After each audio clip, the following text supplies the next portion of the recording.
Thank you.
Thank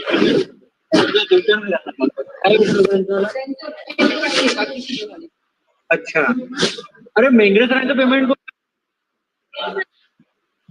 તમે જે વ્યક્તિ સાથે વાત કરી રહ્યા છો એમને તમારા કોલને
Thank you, all of you.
एक aunty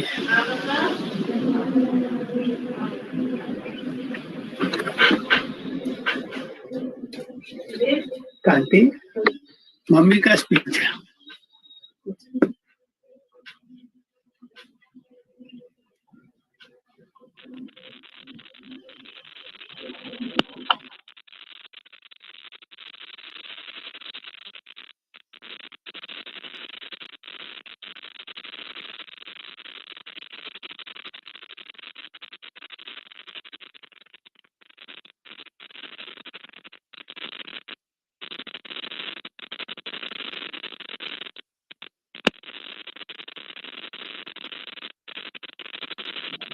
Not audible.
Then came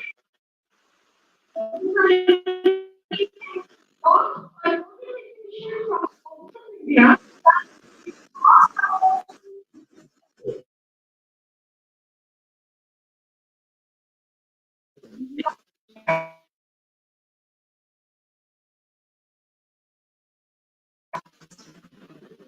To postpone it. Sure, you can imagine our appointment. But we had to do it with Ria. We thought that we will organize it sometime in the month of August or September. But still, the situation was not good.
Foreigners.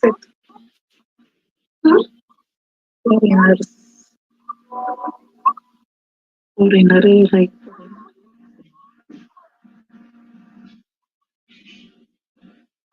International.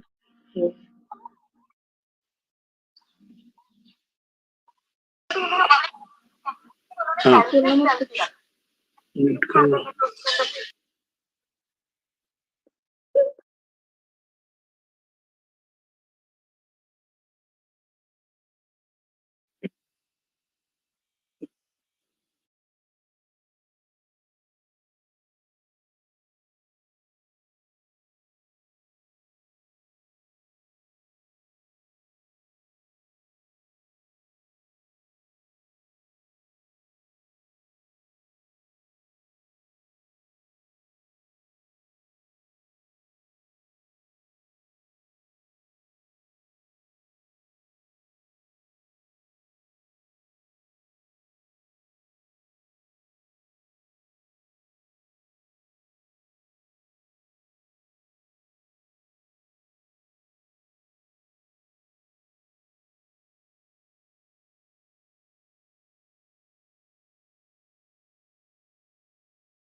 Aims to address the issue of saving our green planet through green engineering and clean technologies. Lot of focus is being given to green buildings, green policies and management, green industrial processes, and diligent use of natural resources. Sir, I'm happy to inform that we have received an overwhelming response for our conference, both nationally and internationally. We have signed a MOU with Taylor and Francis to publish the selected papers as book chapters in a book entitled Sustainable E-Cube, wherein E-Cube stands for Engineering, Energy, and Environment. And these will be published by prestigious Apple Academy Press. After stringent review process, total 38 papers are accepted for publication. In a two-day conference, there is a keynote address by eminent Padma Bhushan awardee Dr. Janak Palta, four plenary lectures by international and national speakers, and around 38 oral presentations will be given by the participants in two parallel sessions. I am happy to inform that in each session, 3 Best Paper Awards will be given, which include cash prize. I would like to inform the August gathering here that we are providing registration kits also to all the participants. Last but not the least, I wish to extend my gratitude to all the eminent speakers and judges to accept our invitation to be a part of this conference at such a short notice. I apologize for the inconvenience if caused any. I am thankful to our management for their constant support. I thank our director for his physical presence in spite of his busy schedule. I'm thankful to our principal, Dr. V.M. Nanoti, Vice Principal, Dr. Asutkar, for his constant support and cooperation. Special thanks to Dr. Manju Soni ma'am for corresponding with all our international guests. Thank you so much, ma'am. Then, in the end, I thank all my organizing committee members for all their cooperation and tireless efforts to make this conference a success. I wish, I invite all the participants and wish them happy learning and request them to please attend all the sessions. Thank you so much.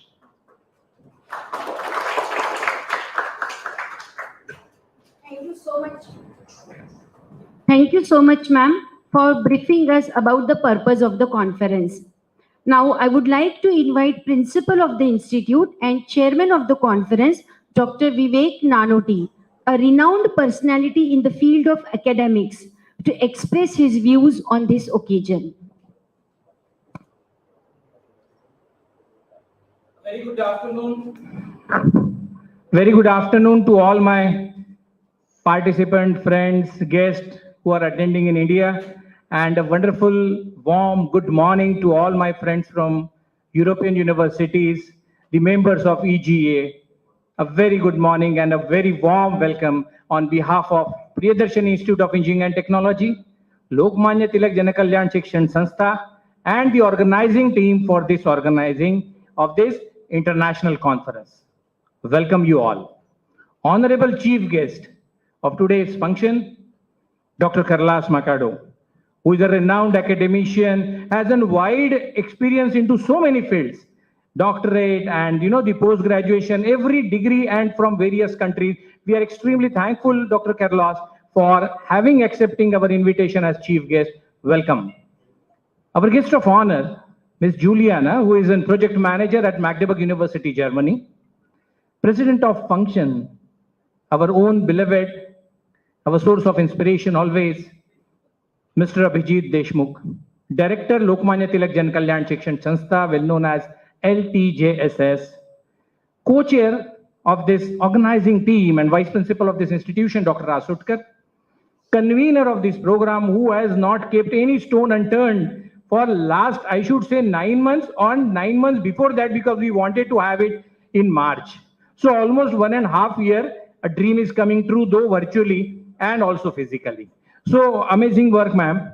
So convener, Dr. Sumita Rao, co-convener on the dais, Dr. Soni Chaturvedi, organizing secretary, Dr. Wahid Deshmukh, joint organizing secretaries, organizing team who has done a fantastic work, heads of the departments, deans, various participants, my participant friends from my partner countries of Enhancing Green Economy project, my friends and professors and educationists from Nepal, universities from Nepal, university from Kyrgyzstan, Norway University, University from Cyprus, Magdeburg, Switzerland University, and many more participant friends.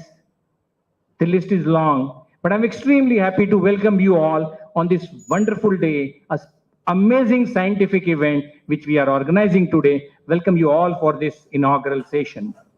Friends, our convener has already talked on sustainable energy. And yes, we at PIET, we at LTJSS, we commit ourselves to promote, to encourage all the green practices which is need of an hour. If you really are looking forward for sustainable growth in any sector for that matter, whether it is automobile, whether it is energy, whether it is construction, whether it is chemical industries, whether it is core industry, or for that matter, IT industries also, sustainable growth is something which entire world is looking forward for. We at PIT are committed for encouraging, promoting all green practices, green behavior, green energy, green advocacy, not among the students of my college, but the entire India, by promoting and organizing various mega effective events to promote green, green, and green. And this is one such very important event which we are conducting today. 2 days conference, yes, ma'am has already told that there are a large number of participants. We could select as per Taylor and Francis norms. I think some 45 papers have been selected, but we had a huge response. We are happy with that. All are attending. This event is live on YouTube, live on Facebook as well. So many participants are attending. I am very thankful to all of them who are contributing to this field of energy. Fuel cells is something which all mechanical engineers must go for. Artificial intelligence, IoT is a long way helping to create a complete sustainable growth in the variety of sectors. Friends, all these events, all these sectors, if you really are looking forward for, then you have one or other presentation, one or other plenary session by the renowned academician. Our keynote address is Padma Shri award. So we have amazing top educationists, people from industry, senior professors around the world as our plenary session speakers, as well as session chair and co-chair for all our the sessions which we'll be conducting today and tomorrow. I once again welcome all the participants, guests, speakers, and all those who are who are participating into this wonderful event. I wish a very wonderful, interesting, exciting, and a very successful learning experience through all the brainstorming which will take place, through all the question answer sessions, live question answer sessions which will take place after every plenary sessions, after every keynote address, and all the papers wherein the session chair and co-chair will be asking the questions. These brainstorming will lead to definitely wonderful learning experience, will give you take homes, will create an opportunity to collaborate and symbiotic work carrying out in the frontline areas of research in the area of sustainable energy. I once again thank you all, welcome you all, and have a great learning experience next 2 days. Thank you. Thank you so much, sir, for your this powerful speech. We have compiled all the papers we have received on the varied themes of conference in the form of a souvenir. The e-copy of souvenir would be given to all the authors of the papers. Now I request Abhijit Deshmukh sir and other dignitaries on the dais to release conference souvenir.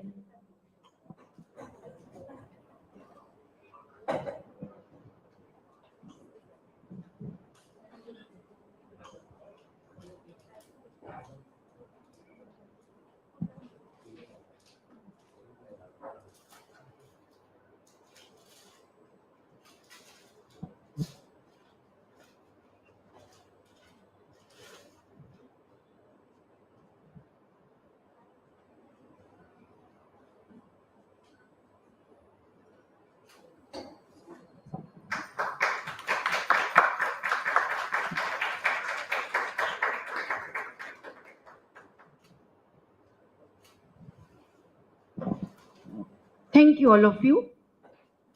Whenever director of our Sanstha, Abhijit Deshmukh sir, remains present for any function, it certainly enhances the show.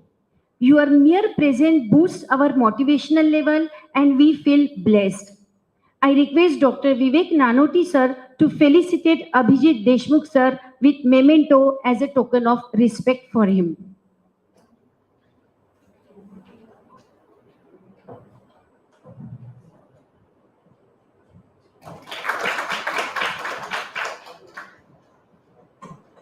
Listening to some good speeches enhances our knowledge and motivational level. So now it's time to listen to versatile personality in the form of Abhijit Deshmukh sir.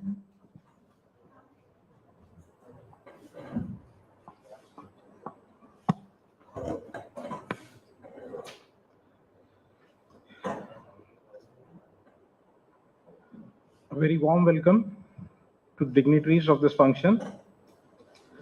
Dr. Carlos Macado, Mrs. Juliana Hill, Principal PIT, the Vice Principal, faculty members, and basically everyone in Team PIT who has strived to make this event a successful conference. though everyone is aware that this is quite at a delayed hour, the conference was supposed to kick off in March 2019, but ground circumstances and the prevailing pandemic rendered it almost impossible to do so. So the conference is now being held in a partial physical and part online virtual manner. And despite the delay, I am thrilled to note that the conference still has maintained its interest, and the participation is a testimony to that. All the participants have been very keen to be a part of this new learning experience and have been continuously in touch with the team PIT, with the institute, with their concerns and curiosity as to when is the conference finally going to kick off. The conference is basically an unusual foray for an engineering college. Engineering colleges have so far stuck to the traditional fields, research, development and all. We have not, though socially very important, we have not paid due importance into promoting, researching upon renewable and clean energy as to how can it be further refined, how can storage of such energy be done in an environment friendly and a clean way. Friends, everyone would appreciate that sustainable energy and renewable energy is the thing of the future.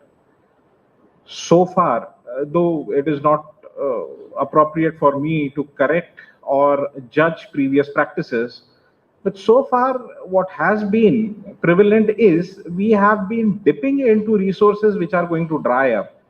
It is like we have been depleting our bank balances, whereas the same things were available, provided by nature in a free and abundant manner.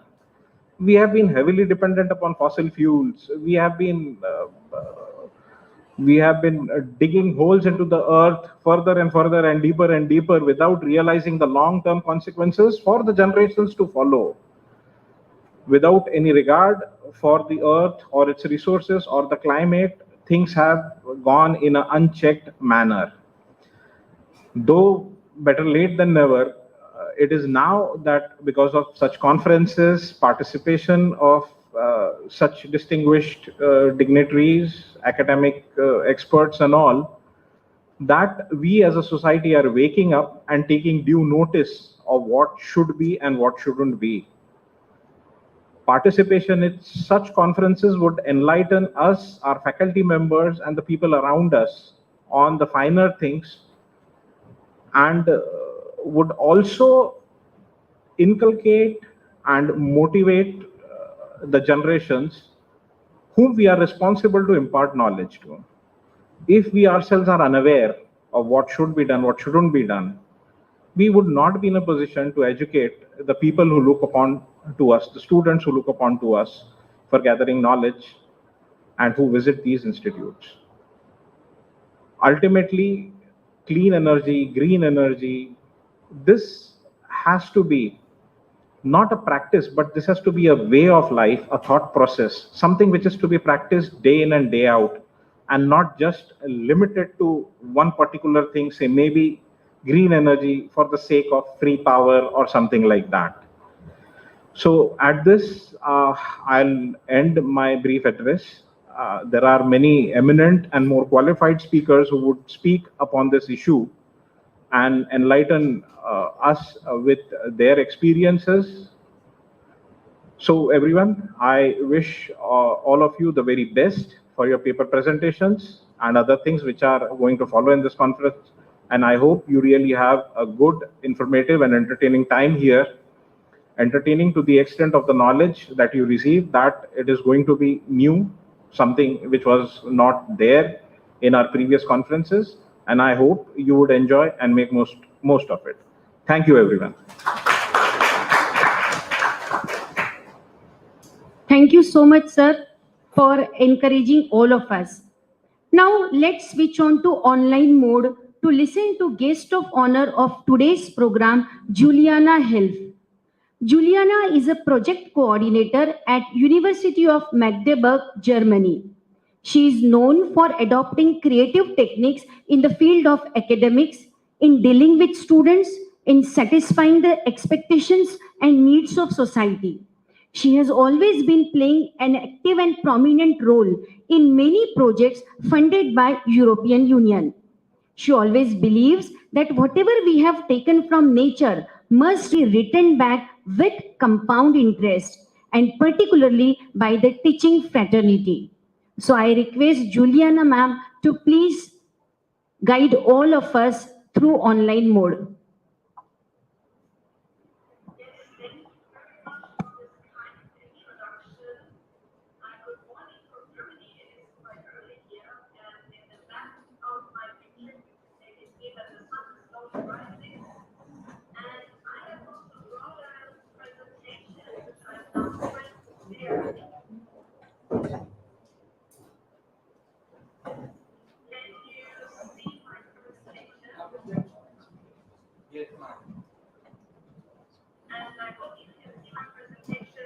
Without notes. Is that true, or do you see the presentation version? Without notes, ma'am. Okay, perfect. So I can start right here.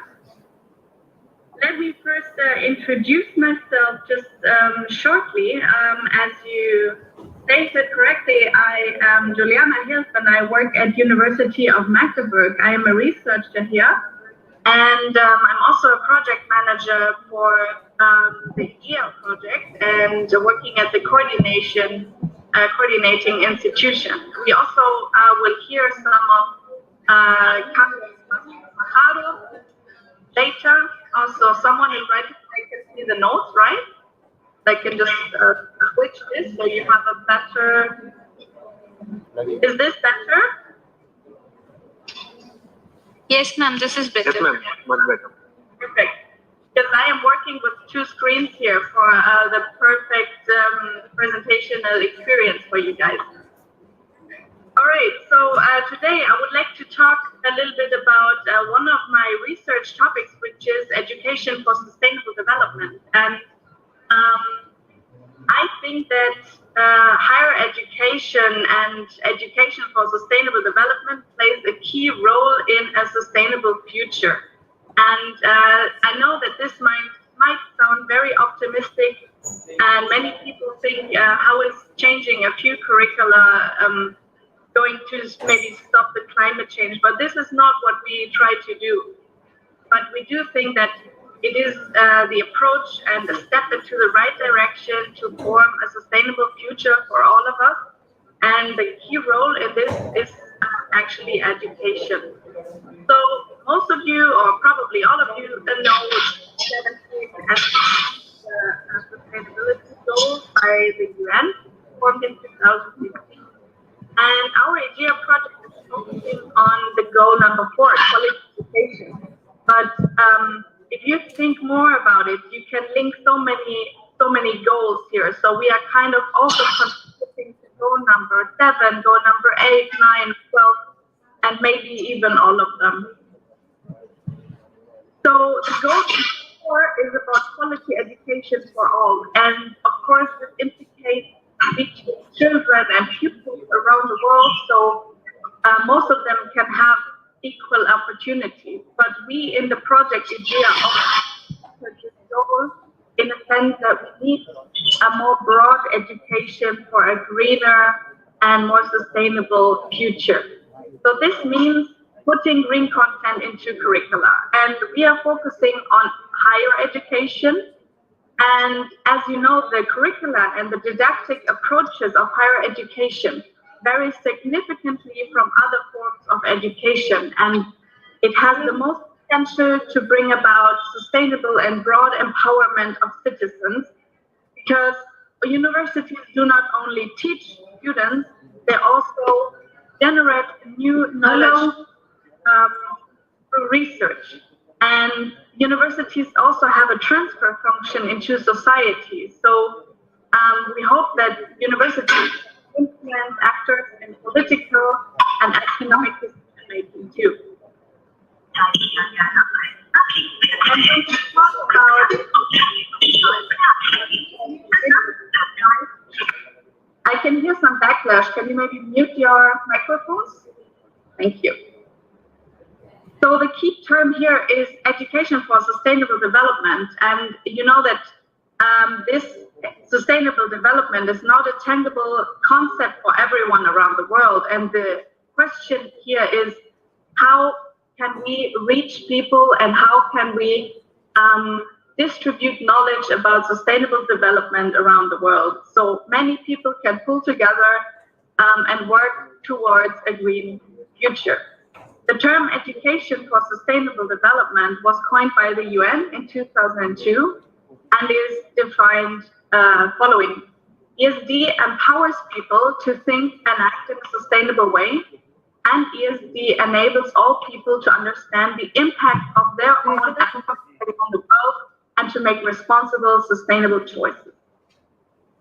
And when we talk about this concept of education for sustainable development, we also need to talk about competence development, because as you might know, the goal of modern education is the acquisition of competences instead of just very strict or rigid knowledge transfer. So ESD and the competence development have three step-by-step aims for their students. Firstly, recognize, being able to apply knowledge and recognize problems of unsustainable development, which leads secondly to evaluate, being able to draw conclusions about developments from analysis of the present and studies of the future. And then third, act, being able to make and implement decisions that realize a sustainable development. And in Germany, we do have a term for this competence development. We call it design competence. And this is the idea behind this design competence is that young students and people are designing their own future and the future for their children and next generation. So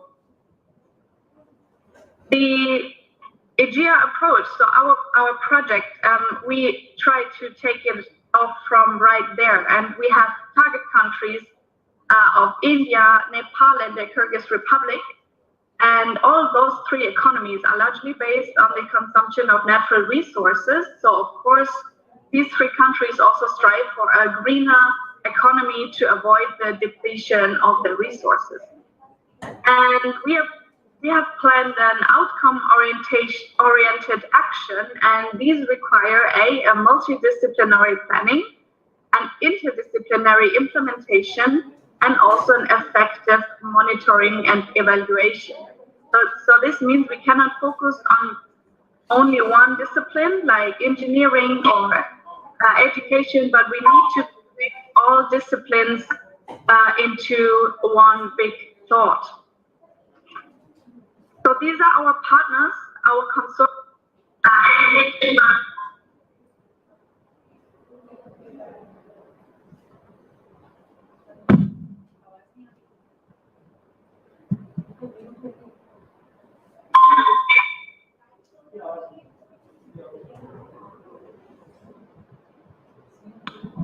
So sorry, I think someone accidentally muted me. I will just pick it up here. So these are our partners within our consortium, and it's very diverse. We have 6 European partners from 5 different countries, and we have also 3 institutions from Kyrgyzstan, 3 institutions from Nepal, and 4 from India. And most of those partner institutions are higher education institutions, so universities or colleges. And now I would like to shortly talk about the project objectives, but only about the first or the main project objectives, because we do not have more than one today.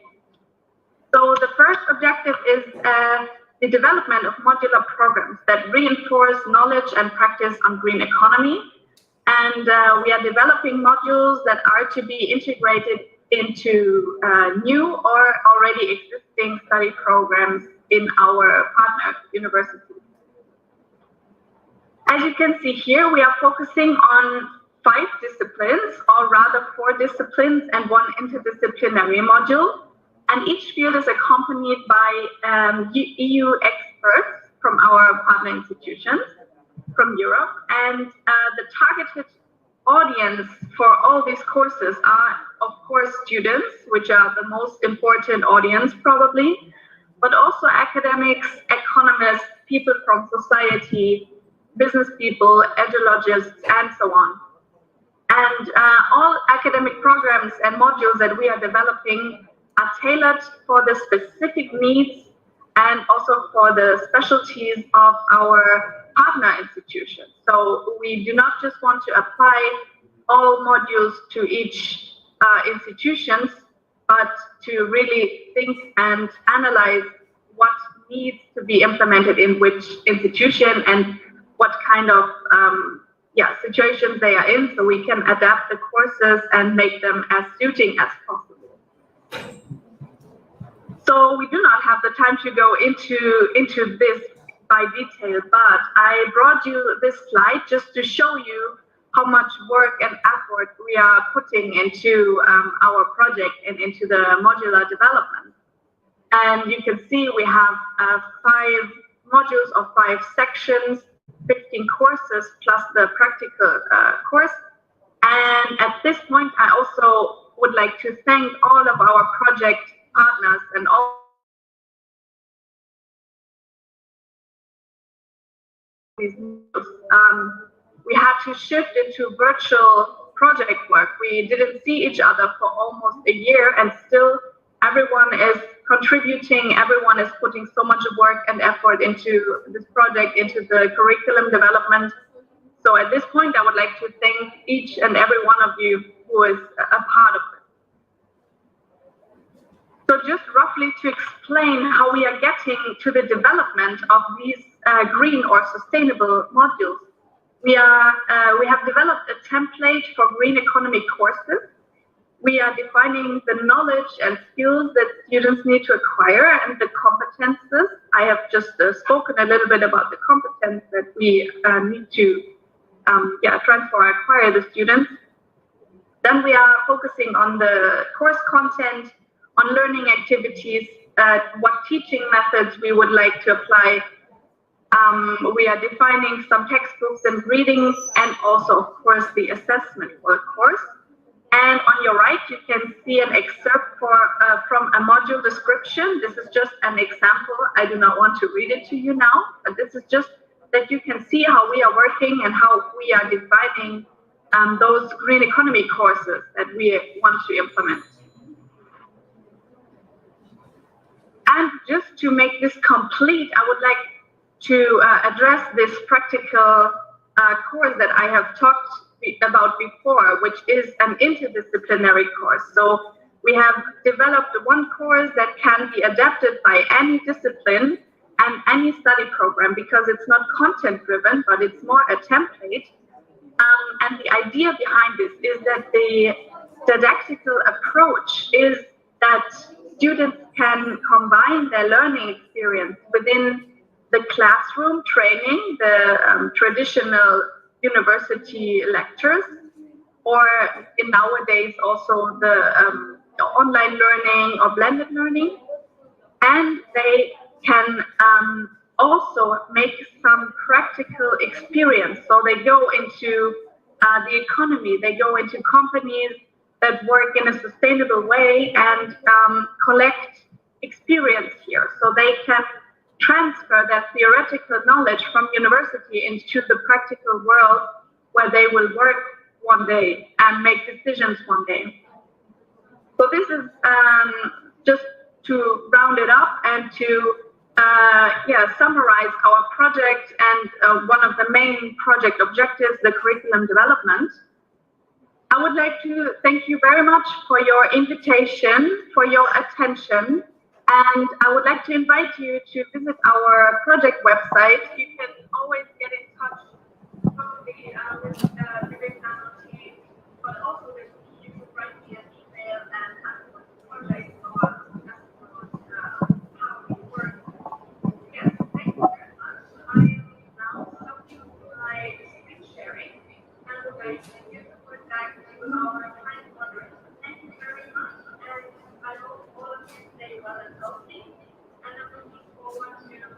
many more interesting presentations.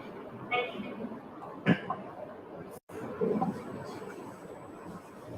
Thank you so much, Juliana, for your wonderful talk. Juliana has emphatically mentioned in her speech how the European and Asian countries, particularly India, are contributing their lion's share in keeping the planet Earth cleaner, better, and greener. Thank you once again, Juliana. I know whenever we attend any conference, seminar, or workshop, we are always eager to listen to the speech of chief guest. So before listening to today's chief guest, Carlos Mercado, I request Dr. Soni Chaturvedi madam to introduce him to all the attendees of the conference.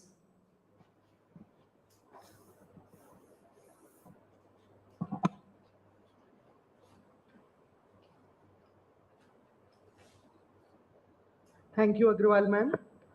Honorable dignitaries on and off the dais, a very good afternoon to one and all present here for the inaugural ceremony of icsare 2020 today. It gives me immense pleasure to introduce you about today's flamboyant chief guest, Mr. Carlos Mercado.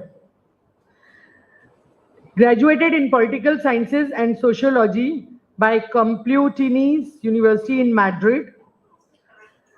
Thereafter, he continued his studies in UK to obtain a Master's in Science, Society and Technology by the University of East London. Moved to Brussels, Belgium in 1998. Graduated with a master's degree in management and MBA by Solvay Management School and obtained his PhD as well in social sciences from Vrije University, Brussels in 2006. Currently residing in Zurich, Switzerland after the year 1999. Has been involved in the capacity building projects, first with Kazakhstan, then with Central Asia, and since 2007 extended his network and projects to all over the world. Has been involved in projects with India since 2010 through the program Erasmus and Experts Network for establishment of social entrepreneurship labs in India, especially green labs to sustain programs on green economy, entrepreneurship resource centers to enhance female participation in labor market and gender equality in higher education. And of course, teacher training program to promote inclusive education and combat radicalism. Has written 20 publications and co-edited 2 textbooks relating to e-learning and visited over 100 countries in the world. Thanks all. Over to Agrawal ma'am. Thank you, ma'am, for introducing to all of us about Carlos. Now, Carlos Mercado, over to you.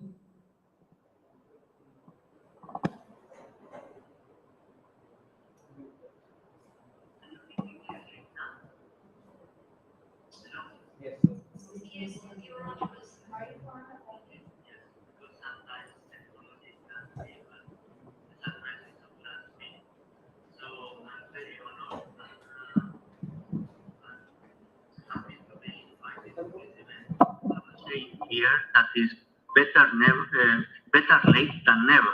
So even if the conference is organized at a later date as expected, still is ongoing and it will serve its purpose.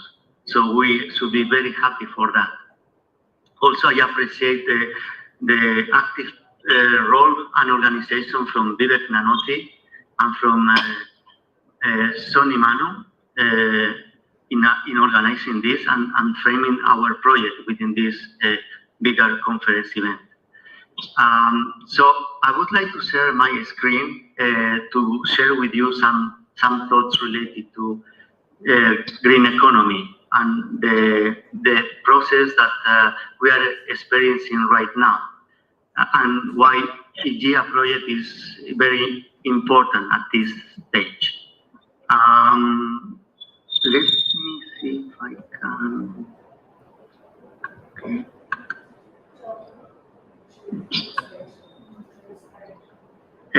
You can see my screen right now. Yes, sir, it is visible. Yes, I see. So if you heard, just 4 days ago, there was an event organized by United Nations about climate emergency. More than 50 countries declared climate emergency, including India. Prime Minister Narendra Modi said that India was ramping up its use of clean energy sources and was on target to achieve the emissions norm set under the 2015 Paris Agreement. As you know, right now India is the second most populous nation on earth and soon will be the first one. But is also the fourth largest greenhouse gas emitter. So, as in the introduction, it was said, some of the targets, Modi mentioned that by 2030, the goal is to obtain 450 gigawatts of renewable energy capacity. So that's a great achievement. Talking about population as a challenge for the future. When my father was born in 1943, there were nearly 2 billion people on Earth. Right now, we are 7.7 billion. And it's projected that by 2050, we are going to be 10 billion. Of course, everybody wants to raise their living standard. I just had a baby 1 month ago exactly. So I want better future for my daughter and for myself. We want all a better future. But we are on the brink of stretching our natural resources. The seas, the capacity of the seas are limited. The capacity of our land is limited. The capacity of the earth itself is limited. So it's increasingly important for governments to look at issues like industrial waste. Plastics, for example, is a big environmental problem. Also in terms of greenhouse emissions, links to the CO2 emissions, but not only. In terms of environmental concerns, is wildfires, for example. Now they are calling it climate fires instead. So there are a number of issues that are raising the attention of governments, and priorities are being changed. What is important is that to understand is that if we want progress, in the last 200 years, progress has been extremely linked and relevant, connected to technological change. So we can find arbitrary moments in history that represented a major turning point in humankind history. The first one, for example, could be the Industrial Revolution that took place in UK in the second half of the 18th century from a technological perspective, undergoing a process of mechanization of production and division of labor. At the end of the 19th century, between 1880 and 1920, there was a second phase of rapid standardization and industrialization, with the revolution of electricity, of transport, of long-distance communications. At that time, for example, the telegram was invented. But we could see what I would like to explain is a bit of history, and because sometimes history repeats, and I want to connect the precedence, how second industrial revolution was fostered, and how now what also is called fourth industrial revolution is connected to the second one. This is a history, or a bit of history that now not many people know. Humans are not the only species to get viruses. Most of mammals, they get it, birds, they get it. So before the second industrial revolution, in 1872, there was a real energy crisis that hit the United States, and expanded into 1873. And this contributed to the panic of that year.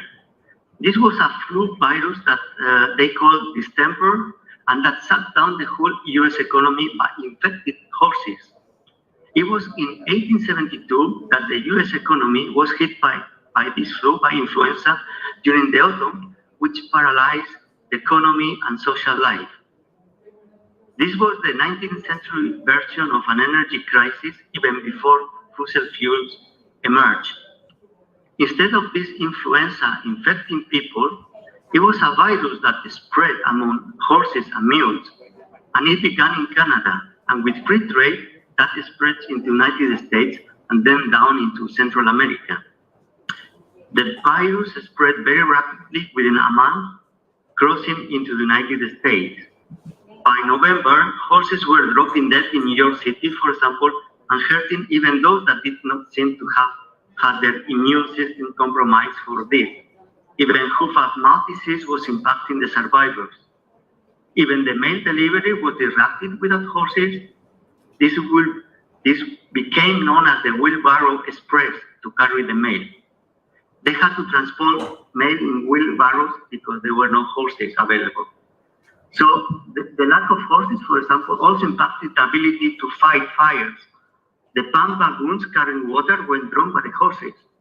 But on November 9th of 1872, there was a major catastrophic fire that got much of downtown Boston. And they reported the efforts of the splendid fire department appeared to be useless. The firefighters could not even reach the scene of the fire on foot. Without horses, the city burned. The same would happen if the fire trucks operated of charged batteries. They would be never able to handle a major blaze, because at that time, horses were the very backbone of the economy.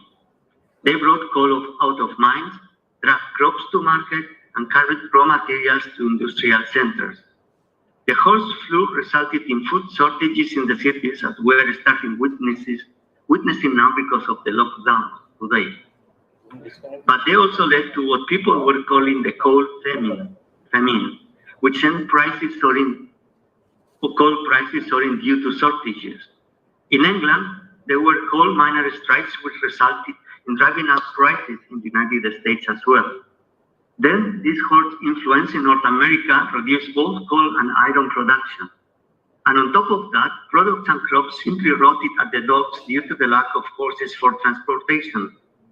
Producers could not pay the railroads, so they in turn refused to stop at some cities where the ports overflowed with undelivered goods.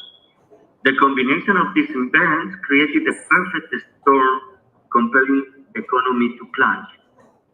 Then the introduction of the gold standard, as Germany did, abandoned the silver standard, and then the panic of 1873 took shape. This horse influenza, or this pandemic at that time, remind us of what is happening right now. But also that crisis fostered the second industrial revolution, the same way as this crisis, the pandemic crisis, is fostering the fourth industrial revolution and is speeding up this process to the transformation to a green economy. Obama in 2011 said, "We need to get behind innovation. That's how America will lead the world with clean energy. The nation that leads the world in clean energy will lead the global economy in the 21st century." So there are 3 points that seem to be clear by this time. The first one is the scientific debate is over. Climate change will have an irreversible impact on the world community, although that is also leading to what is being denominated environmental McCarthyism. There is only one scientific current, and that who is opposing or providing alternative views could be criticized and expelled from the scientific community. But climate change always existed and exists, and there are problems that humans need to solve, and we need to adapt to the current climate trends. Also, a second point is that we will live in a low carbon emission world, that we will change how we think about energy and pollution. And we will see an unprecedented growth in green technology, use and innovation, which will result in historic business and investment opportunities for governments and businesses that seize the moment. If you see the graph, the investment in the green technology sector increased dramatically since the 2005, being now probably proportionally is one of the biggest growth investing sectors right now. We have never seen this kind of level in green economy, never before. And at the same time, we see that the cost in renewable energies is decreasing by the year. In many sectors, energy, with the development of technologies that produce alternative fuels and source of energy efficiency, like green construction and renovation, ecological consumer products, chemical products that eliminate the use of substances for the environment, and waste management, nanotechnology applicable to renewable energy, we will more open and more accessible to consumers in the near future. So this is an area that is transforming the economic sector and where we should pay attention in the future. So transitioning towards a green economy, and that's the relevance of the GEA project, is also essential for sustainable growth. A green economy is one that results in improved human well-being and social equity, while significantly reducing environmental risk and ecological scarcity. By United Nations, there are 3 principles of green economy. They are related to the economy, to the environment, and to society. You can see they are the basic principles. So, a green economy is defined as low carbon, resource efficient, and socially inclusive. In a green economy, growth in employment and income are driven by public and private investment into such economic activities. Infrastructure and assets are used to reduce carbon emissions, for example, and pollution, to enhance energy and resource efficiency, and to prevent the loss of biodiversity and ecosystem services. According to United Nations Environment Unit, we should focus on 3 areas. One is on the policy mainstreaming. I mean, we in general, society in general. So governments, they are working on providing the adequate regulations and support, financial support, which is important to develop and promote a green financial sector. But also a third area that is very important is capacity building. And there, as my colleague Juliana Hill, is where we are playing a role, and the IGEA project is contributing to this global transformation. So we are developing a program not only for students, but also for interesting parties, for people working in public and private agencies, also providing lifelong learning initiatives.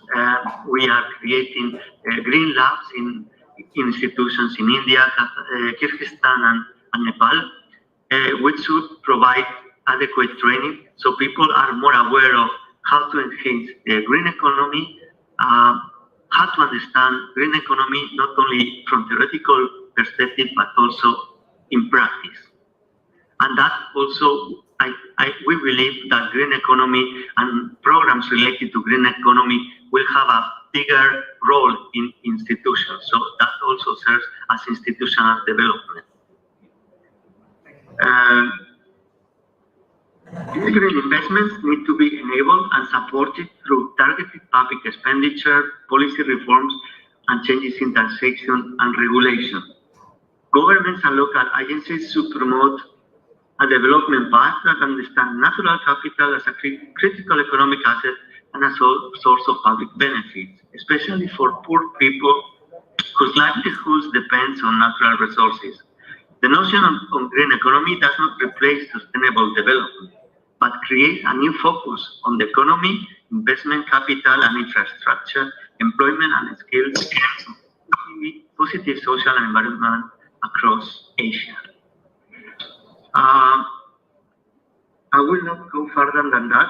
What we are trying to do is to promote the three engines of innovation from educational institutions. And when we talk about the three engines of innovation, we should bring together entrepreneurs, investors, blue angels, and also we should use the opportunity that new technologies are bringing, like artificial intelligence, blockchains, so that we can bring also ICT applicable to different sectors.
Thank you so much, Carlos, for your informative speech. There were not many important takeaways from your presentation. I'm sure the participants must have enjoyed your talk. On behalf of you, I assure the participants that in future, if you need any kind of help for your research or project work, Carlos is always with you and is always ready to guide and cooperate you. Thank you once again. We must express our gratitude to all those who proved to be instrumental in the successful conduction of this conference. Hence, I request Organizing Secretary of the conference, Dr. Wahid Deshmukh, to propose vote of thanks.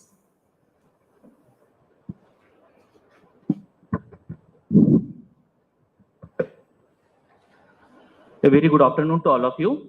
It's a privilege and a major responsibility to propose a vote of thanks, because having gratitude for someone and not expressing it is like wrapping a present and not giving it. So just hold for 4 to 5 minutes.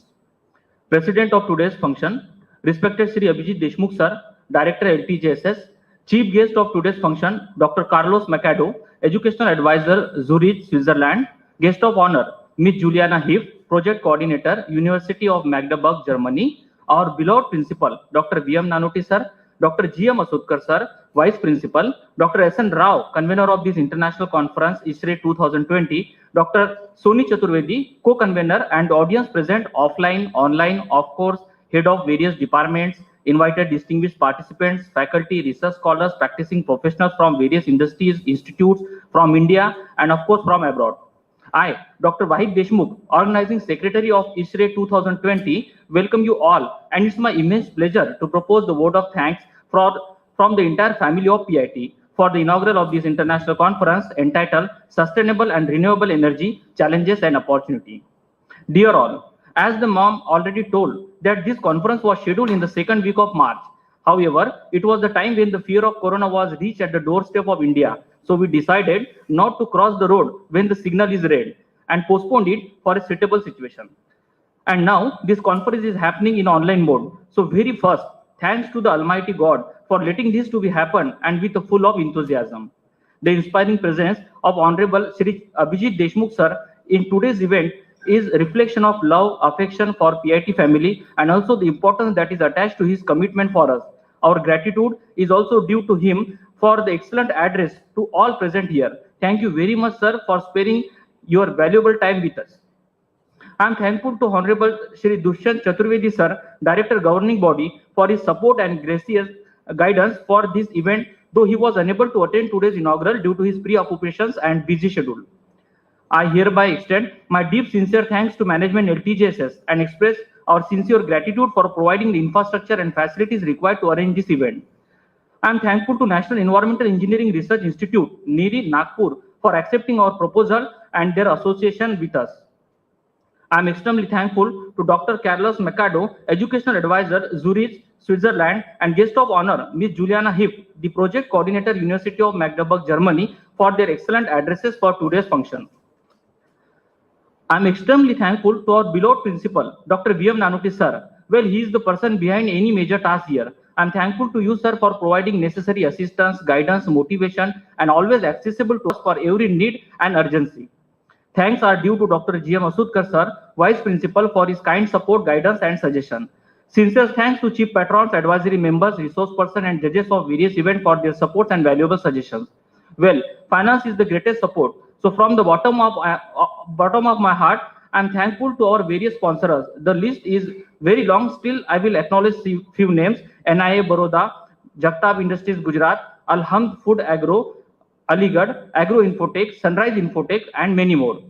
Now, I am thankful to the convener of this conference, Dr. S.N. Rao, for her continuous effort, hard work, and sincere attempts to make this conference to be happen and successful. I acknowledge my thanks to co-convener Dr. Soni Chaturvedi for her assistance for this conference. Now, I am delighted to take this opportunity to thanks to our various participants, such as academicians, scientists, professionals, research scholars, and students from various organizations, which have enthusiastically responded to this international conference.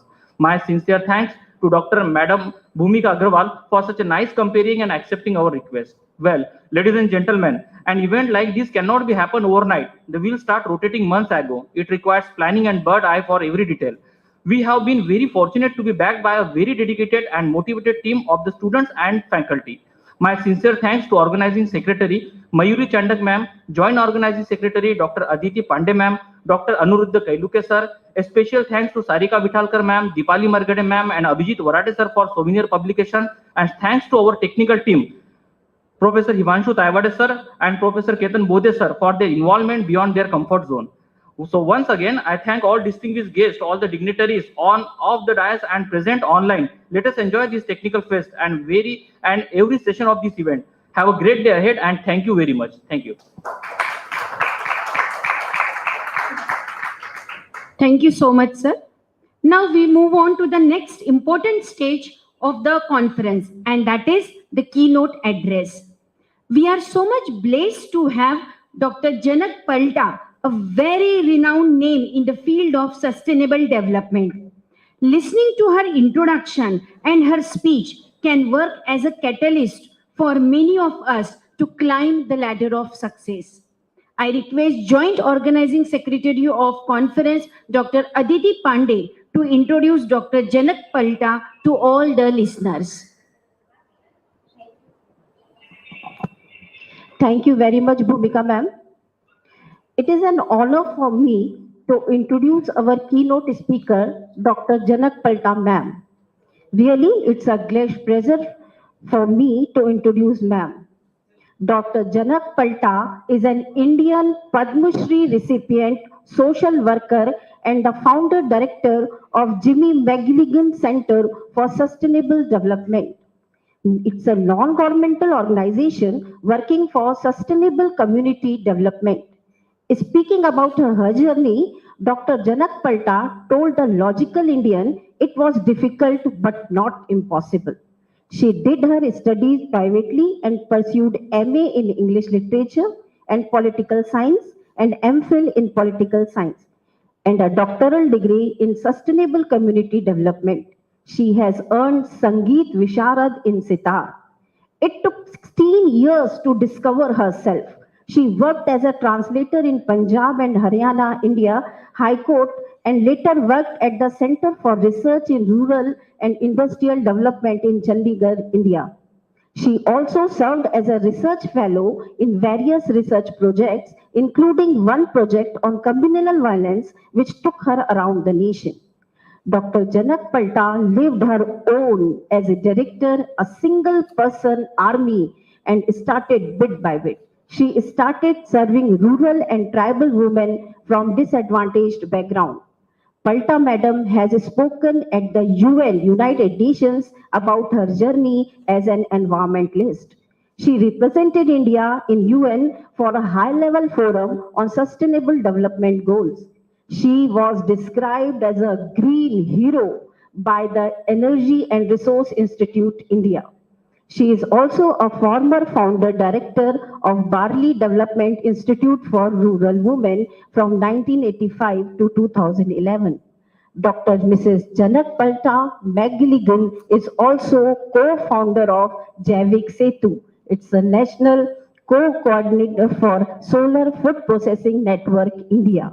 She is honorary secretary of Sangini Cancer Care Society, Indore, India, dedicated to breast cancer patients since 2007. She has been a member of so many various universities and institutes. Now, the government of India in 2015 awarded her the Padma Shri, the fourth highest Indian civilian award. She is the recipient of SCI Order of Excellence in 2016, Green Hero in 2017, Rajmata Vijay Radhe Sindhya Social Service Award by Government of Madhya Pradesh in 2008, Manav Seva Award, Sadbhavna Samman, Paryavaran Mrityu Puraskar. So, what a versatile personality she is. So, with the great respect, I invite Dr. Janak Palta Madam for her talk. Madam, please.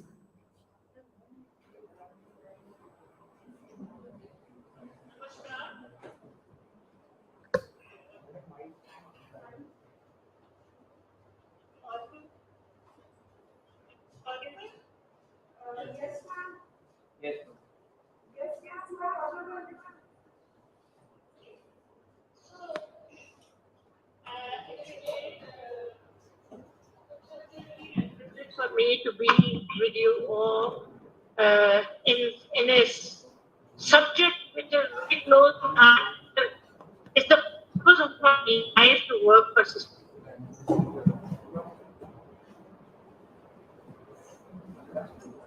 There is such a great coordination with the institution, engineering college, Navy, and European Union and friends from all over the world are connected. I'll do it before I come to the subject. Whatever I'm going to talk today about technology, it all started with Germany, Austria and Germany. And I am with you today because I found one day, what is it, that there is a high fluorescence of water, and then there were guinea worm affected area, and it was very much rejected by the government authorities, but Sam Petroda was the techno mission head, and they sent this sample of that water to Neri, and Neri proved that at this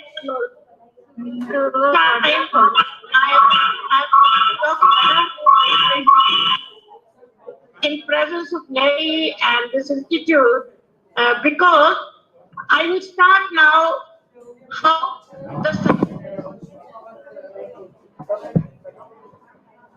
of sustainable community development by training human resources for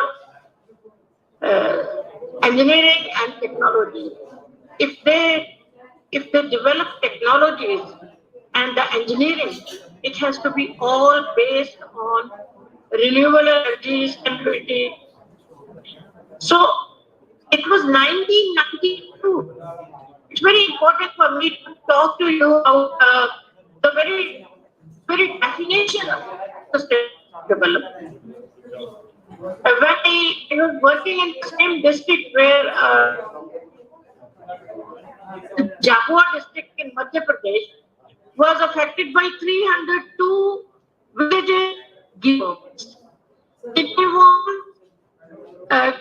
Because of contaminated water and there were lots of issues, but I just want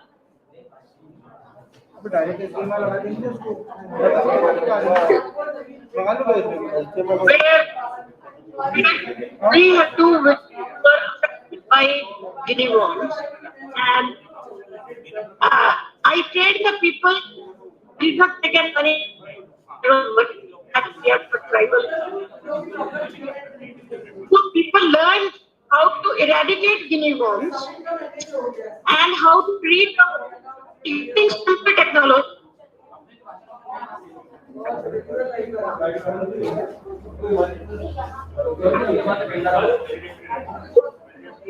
By the people in that area. And I was invited by UNEP to receive the Global Pivot Role of Honor for doing this work. And I was honored to receive a award for it. But the most important part of that 1992 Earth Summit and Rio de Janeiro was when I heard the environmental problems, challenges of the entire world. And when I came to know first time Agenda 21, and the definition of sustainable development was use of natural resources in a way with compromising for future. I came back from Earth Summit with the problems that the world is facing, was facing, my area where I was working is facing with environment. But the question was, I was not happy with the definition that we have to use the natural resources in a way without compromising on future generations. I started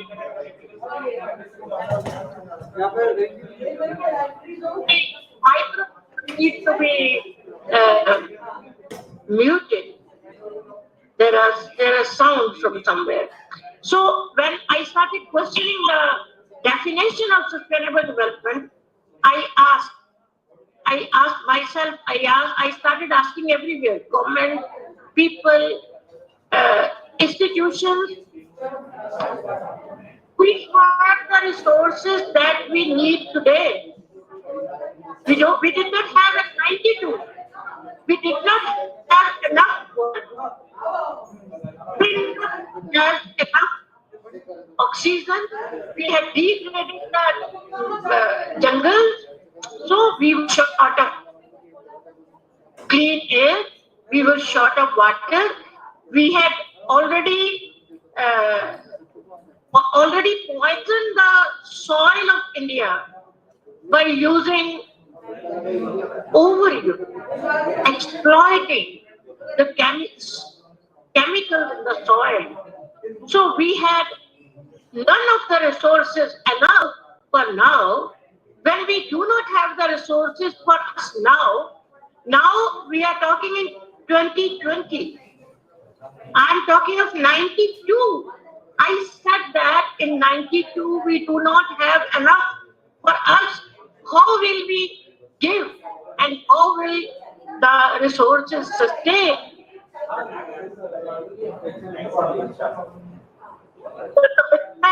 I will not do anything in my life I committed to live life myself, practice in my life without harming environment and any of the natural resources.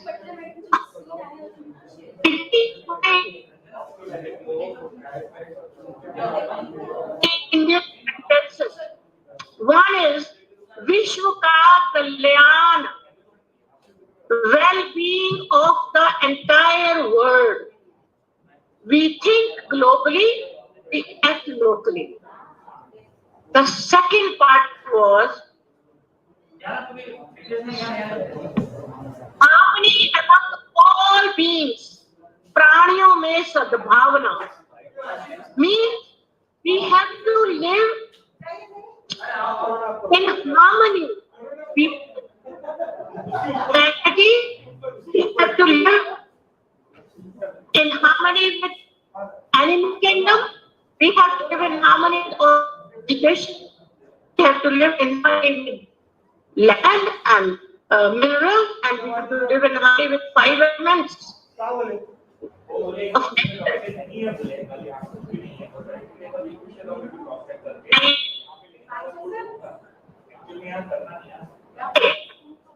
When I became a person to apply all this in my personal life, my ranking, and the communities I'm working. That's the time you have introduced me from 1985 to 2011. I worked with more than 500 tribal village communities of Madhya Pradesh, of Chhattisgarh, and people started coming from Jharkhand, Bihar, even some from Maharashtra and some from Himachal. Those, and we first made sure that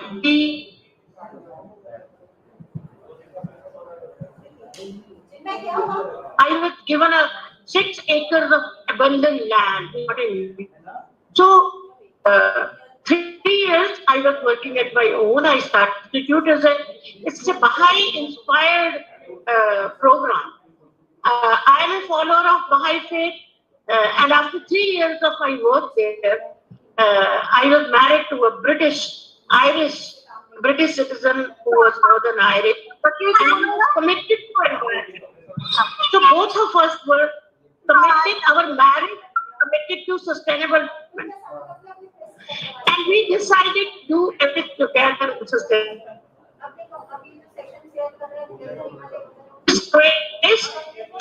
Which is using everything, which is food. We grow food for our use, and we do pollute water. Each drop of water is reused, and we don't any way to.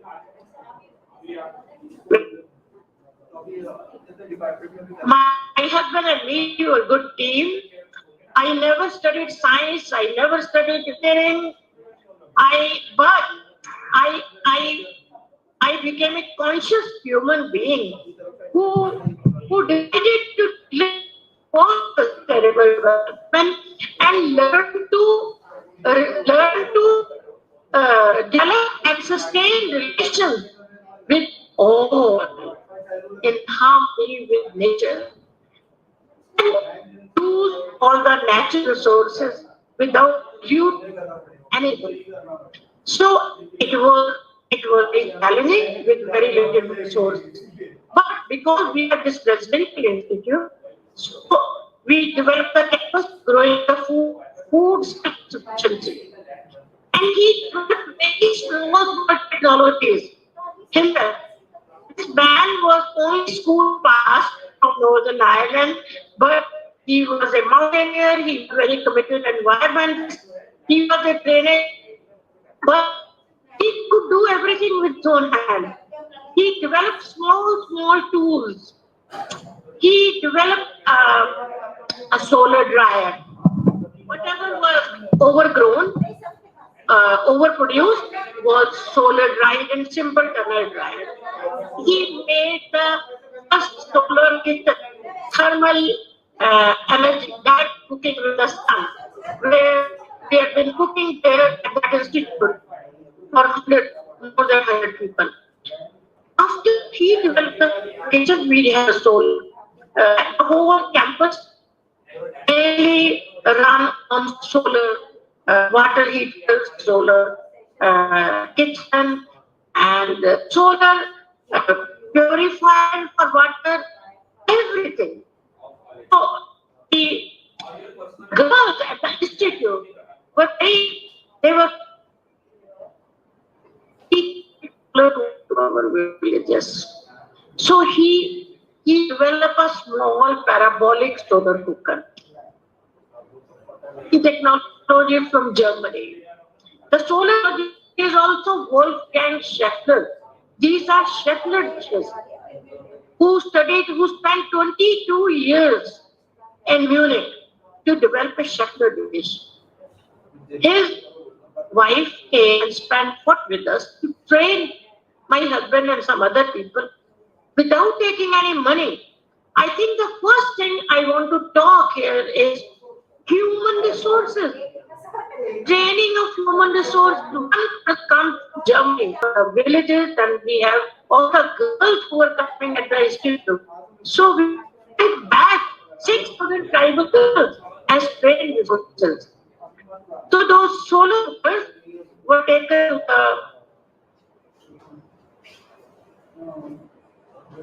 especially for the benefit of engineering institute.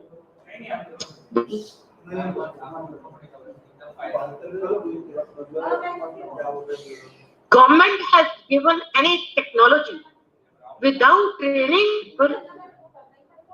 That the technology was blamed. Solar box cooker doesn't work because nobody knew how to set it towards the sun. And if it breaks, how to fix it? Where can they get the glass or the mirror? How to use it? There is no information. It's very, very, and after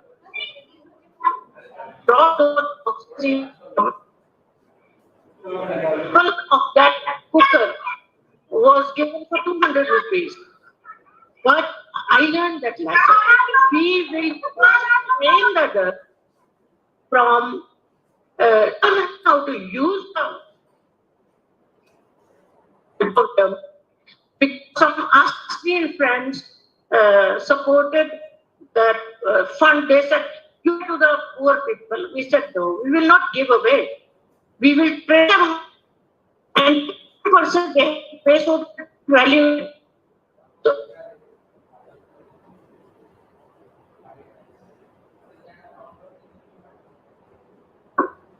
The soul food cooked for 3 days without any smoke. These girls were, first challenge was cook the second day. How can she cook without fire? How can she cook? Mindset. The mindset of the people to be changed, and the technology is related with psychology of the people, and the technology is related with health of the people. And technology is related with the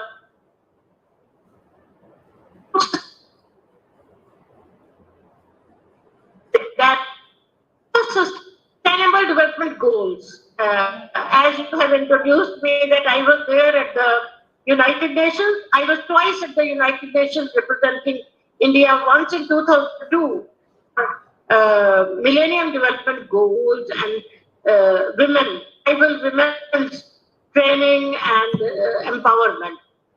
Set Sustainable Development Goals in 2017.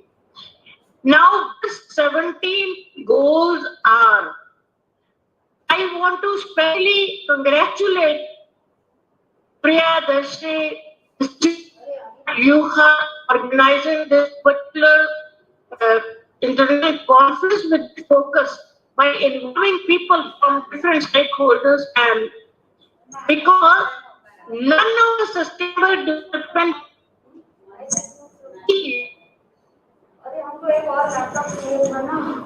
and technology. Engineering, there is nothing.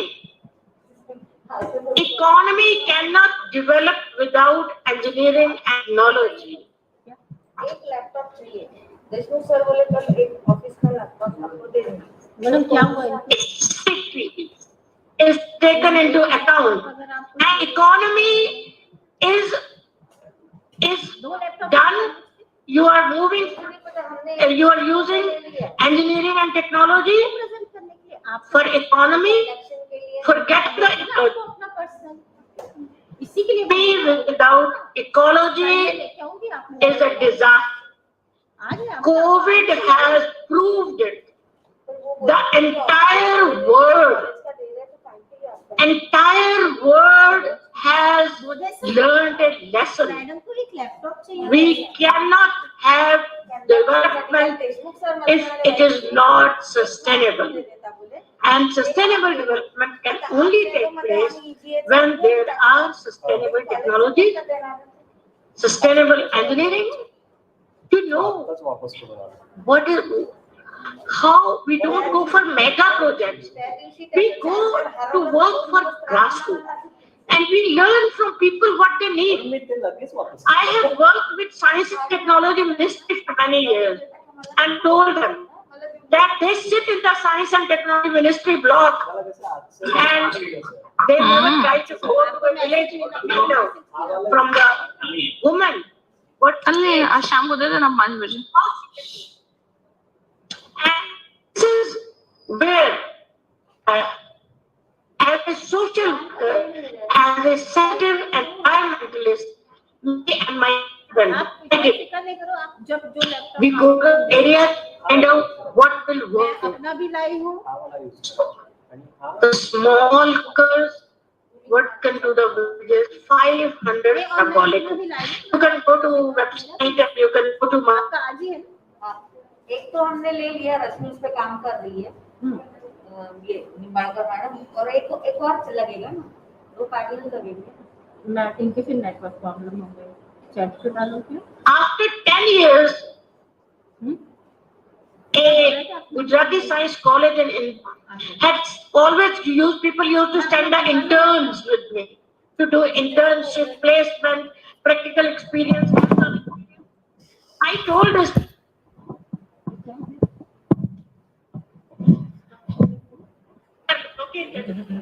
And one girl with a camera, she was also a volunteer, Indian girl from America. Go and take the pictures of the women, interview them, bring their stories.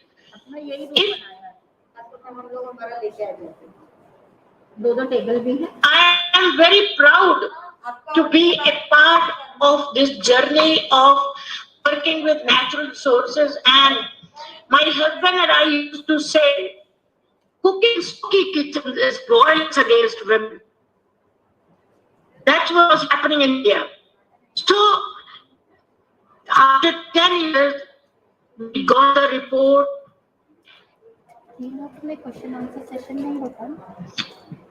Much more different than, much more beyond my imagination. Benefits of solar cooker.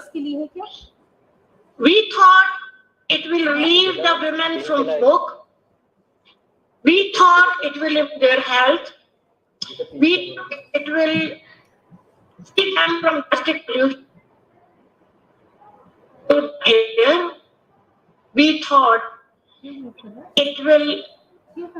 there will be no more need for cutting the forest, degrading the forest.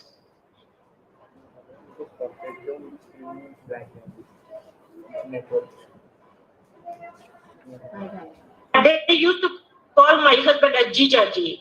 He was the one who was into solar cookers. I was mostly in the trade. He was the one developing it. Our dignity is saved with this cooker, because now most of the nearby forests were already degraded. There were jungles were cut. The women had to walk longer and longer and longer. Sometimes they have to spend 2 nights, 2 days. They said they were subject to sexual harassment. They were subject to rape.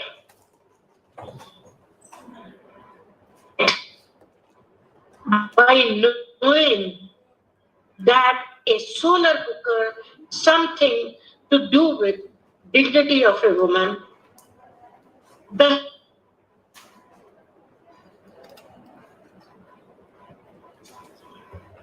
idols with heavy loads, many of them who were in advanced stage of pregnancy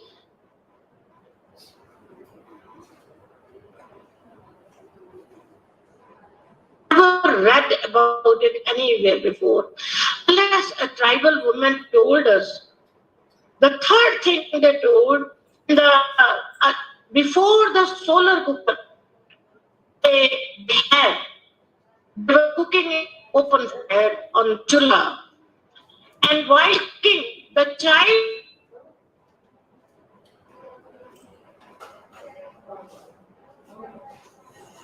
cases. So this solar cooker, no danger for infants and children, crawling babies, no fear of fire. The most exciting news for a person like me, who has been a part of gender equality movement from 1972 till today. We went to Beijing, we went to United Nations, I went to Nepal, I went to 6 countries. How gender equality? The women said cooking in smoke was always a hazardous and only women were cooking in smoke. Now, the moment the husband or the brother or the son, anybody, they just walk out and they want to make some gender-friendly cooker. So I want all the engineering technology to know how technology is totally related to everything we do in life. We breathe. If we breathe smoke, it doesn't have answer to that. I want to talk about solar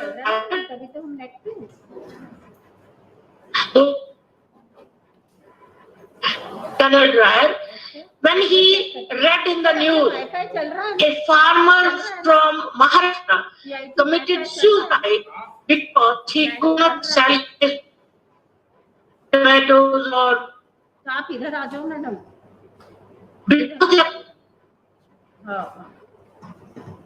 चलो ठीक है there is no way. My husband and me thought, and he came up with it. I want to tell you all that these were the days when we did not have Google, internet and YouTube. We had to just Google and find out some wrong. We had no smartphones. So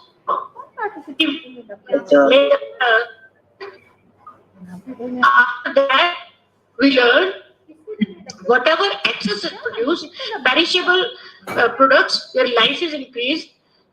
Solar drying tomatoes, solar drying vegetables, methi, solar drying apples, solar drying tomatoes and bananas, and so everything is made into dry fruit. That's how I finished my green tea. I grow my own. I eat what I grow, and it has to be only organic. and I am zero waste. 36 years of my life, I do not use a trash bin. I don't use plastic. I carry a small steel glass with me, no matter where I go. So we need to. I recommend your institute and all the institutions that one of the biggest hazard now COVID when came, lot of people said the rivers are cleaner, the roads are, people go and the sky is getting cleaner, but the PP kits, the disposable mask, disposable sanitizer, disposable testing kits, we generated 10 times more waste. I wish my major recommendation how packaging, whatever technologies you are making, engineering, whether you are making a building, why we have to have air conditioners in the house? Why we can't have a natural airflow in the house? Don't generate. We are trying to first create pollution that we are trying to solve. Now, the major challenge is to create an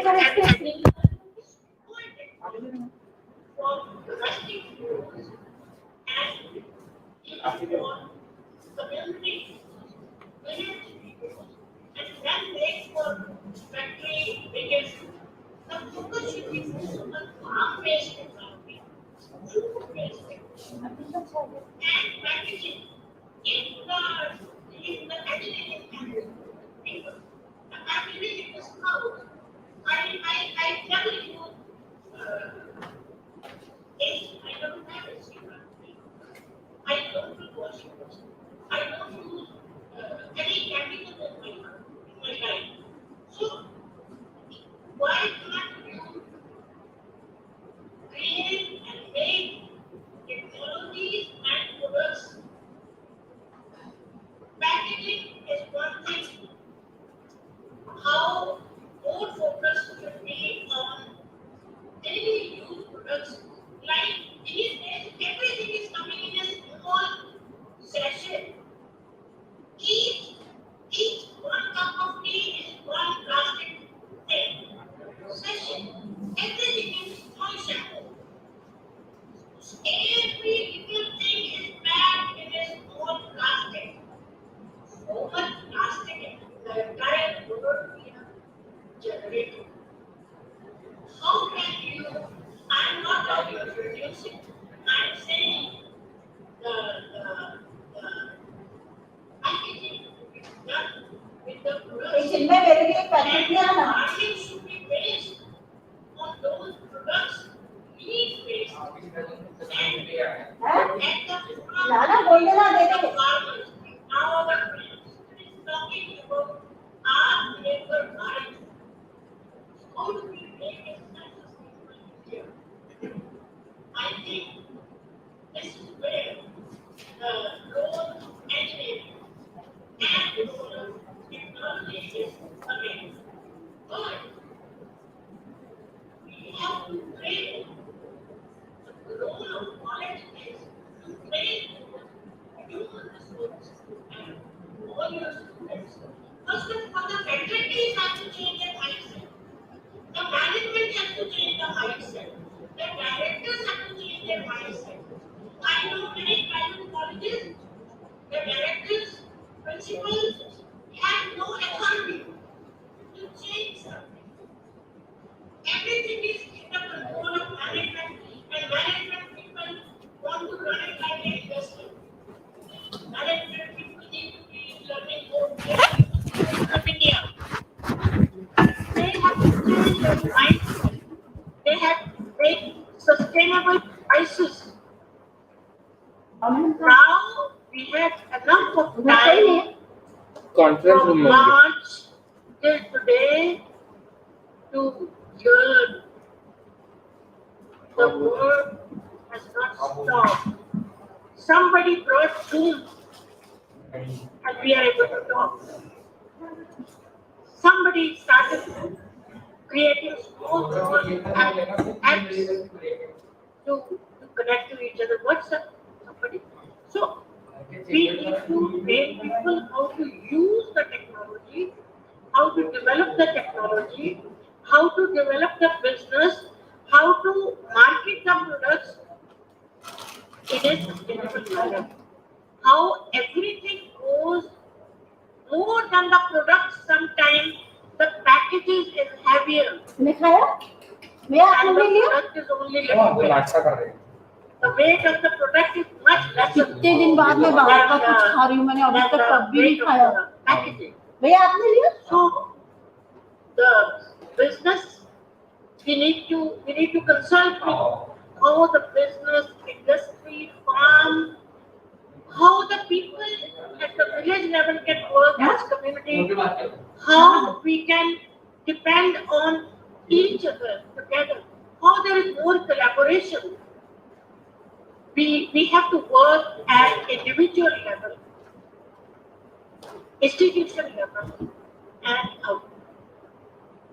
50-60 kilo लीजिए। Yes, Dotted lesson. No country can survive alone. Priyanshi Sharma. We cannot. It has been proved. And no country is greater than the other. No one is smarter than the other. COVID-19 has opened our minds. It has given us a lot of time to think. And I am not talking about 4 hours or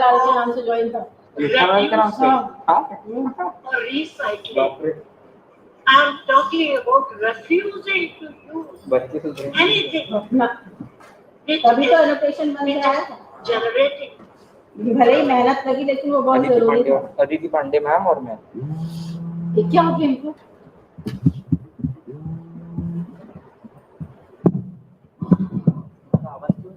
hello, हाँ मैं का आवाज क्यों नहीं आ रहा?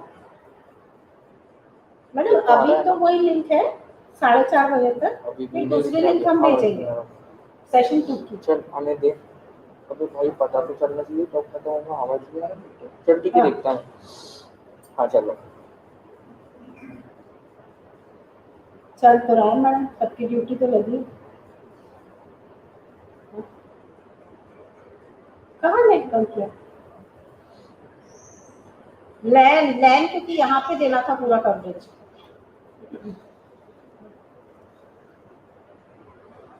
हाँ कल madam अभी ये डिसाइड होने का है कि वैलिडिक्टरी जो है वो यहीं से करें। सेशन तो वहीं से कर सकते हैं जो जहाँ पे है, और वैलिडिक्टरी कहाँ से करें ये डिसाइड होने का है।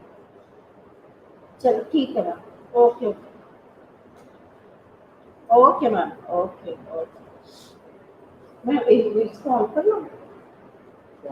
ये क्या हो गया? मेरे इसमें आ रहा है। आप फोन में सुनिए।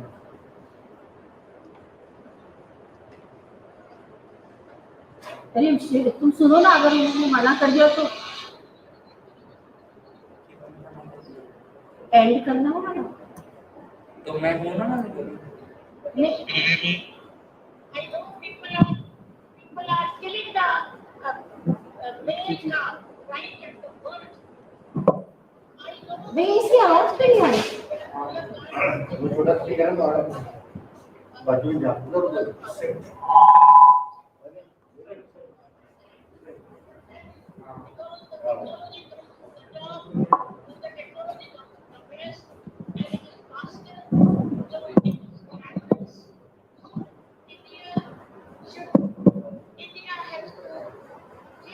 ये बंद हो गया था। We have to go back to our cultural heritage. So we can revive our culture, our own seeds. Technology is to develop those seeds without using chemicals, rather than depending on one sector. The country is इसलिए suffering. मैं यहाँ जाऊंगी, चलेगा ना वो People are dying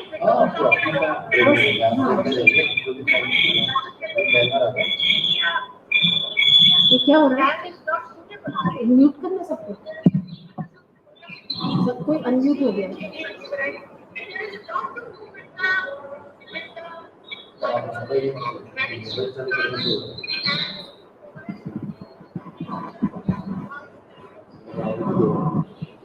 mic नहीं आ रहा।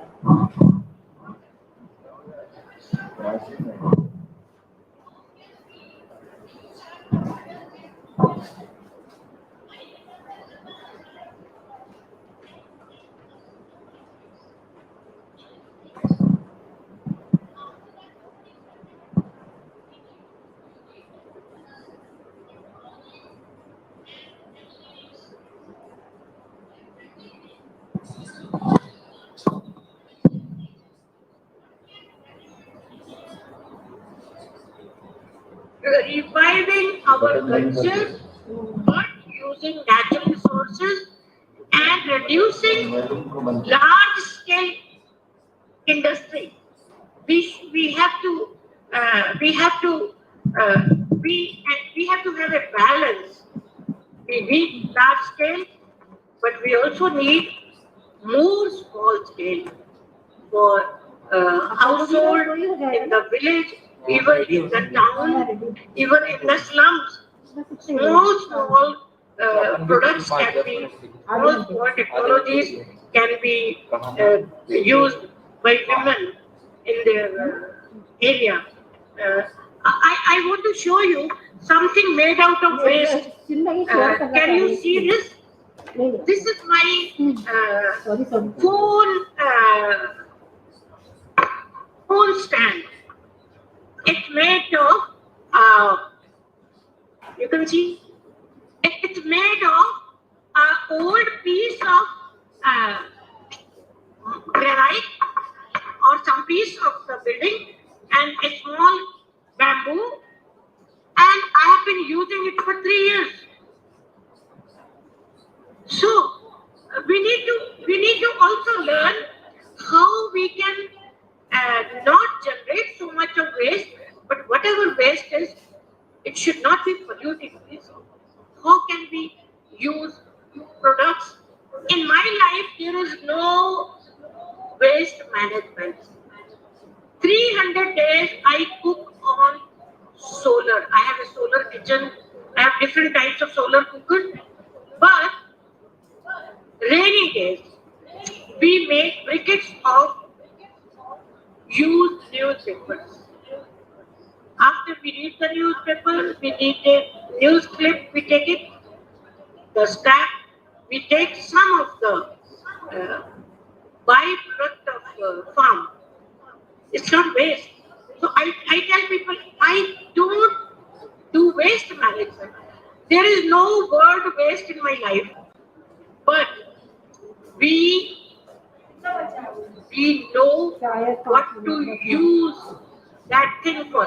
There have been, I was working at the Burley Institute. We developed a batik printing unit. In batik printing unit, we had to buy a batik printing waxing brush for 50 rupees each. One day, I saw in the girls in the dormitory, lot of their hair, when they comb their hair, long hair, lot of piles of hair, fallen hair, sitting here and there, and they were choking the drainage. So my husband and I talked, what can we do with the hair? So we thought, okay, we can make a batik waxing brush. So we used those fallen hair for making a brush, and we could had a small thing with hair, and that is all made from hair. I wish I could show you, but you can see my video. That small waxing brush made with fallen hair. So they are biodegradable. And everything. If I can live without generating waste, I'm sure everybody can. I am running 73. I have done 36 years without trash bag. When somebody brings me bananas, which I don't grow, immediately the banana peels go to my cow. We know what to do with it. So it's not just use and throw culture. In my village here, people have started using old leaf plates, and now people have decided. Modi ji, Prime Minister wrote me a letter. We need your more time for Swachhta Abhiyan. We are able to make Indore the cleanest city of India 4 times. Now it will be 5th time. I trained 86,000 youths in 9 years who volunteered to work for making Indore the cleanest city. Just saying no to plastic. Just saying no to many bottles and stuff and disposables. So having conference. Don't use flex banner. Do a conference marriage. I do a workshop on sustainable marriage. No use of disposables, no package in sari is not to be packed in plastic polythene, only in a cloth. Serving cold drink in mitti ka coolers made of mud, soil. And people in my village have started doing old practices, which are old, and they bring the tractor, pull the trolley after a wedding of 5,000 people, not during COVID period, talking before that. They take all the leaflets, take it to their farm, and now they are saying they make more money by using the leaflets. So how you can develop more technologies which are biodegradable? I think it's coming time. I should close. If you have any questions, you can ask me. But I conclude that we need to make sustainable choices for sustainable and live a life practice, sustainable relationship, sustaining relation with all the creations of God, love for everything. We should not create problems. I think that the engineering and technologists should be people who solve problems. There are 2 kinds of people in the world. One are those who only create problems, and the others are those who solve problems. And I wish all of you become the people in an institution which only will work for solving problems. Thank you so much for having me. Thank you. If you have any questions, please ask.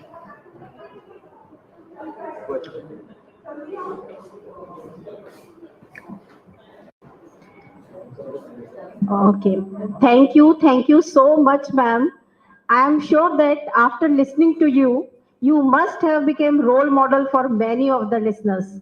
So, your hunger of knowledge must have been fulfilled by Dr. Janak Palta ma'am. But your hunger for food is yet to be fulfilled. So, let's take a lunch break for half an hour. We will rejoin the conference for plenary session at sharp 3 p.m. Please do join before 5 minutes. Thank you, one and all. Thank you.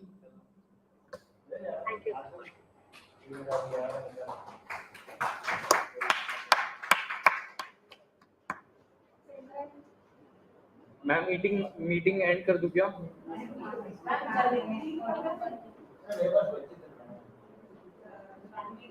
Audio बंद केला, video बंद केला, backup